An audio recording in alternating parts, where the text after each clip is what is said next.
In this Godot tutorial, I will show you the seamless way to make smooth scene changes. Open the player scene node, add an area 2D node. Select the area 2D node and add to it a collision shape. In the inspector tab of the collision shape, create a new shape.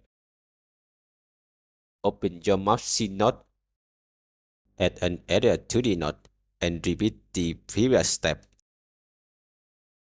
Select the area and move it to the position where the player will change scene. Add a new script to area 2D. In the node tab of the area 2D, add a signal area enter to Excel. Add the following two lines of code. Now, run the project. Move the player to the area changing position. You will receive two node name at the output. That's the area node and its parent node will trigger the area changing. Change the code like this. This ensures that only the player can trigger this area. Next, add this code. It will change the current scene to another scene using its path. Open your second map scene and make sure the player node is also added to this map. Run the project. You will see that the current scene will be changed to the second scene. Go back to the first scene and add a label node inside an area 2D node. Attach to the label node. To prevent the label from being blurry, do the following.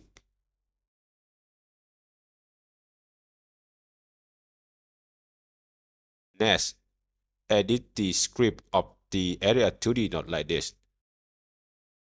It will make the label show when the player is in the area 2D and hide it when they leave.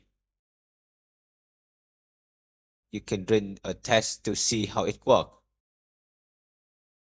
Add the following code to the project function.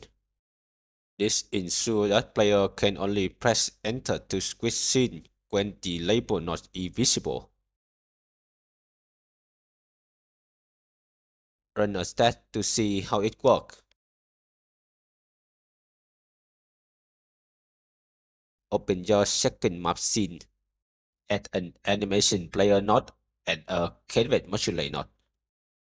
In the canvas modulate inspector tab, hit the key icon to add a new keyframe. Move the white color to the end. Change canvas modulate color to black. Hit the key icon to add a new keyframe. Hit the auto play button to make it auto play on low. Repeat the process on the first scene.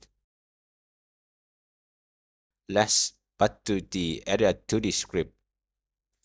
Add the following line of code. It will run the change scene animation and wait until it finishes before actually changing the scene. And that's it for now. I hope you found this tutorial helpful. Thank you for watching.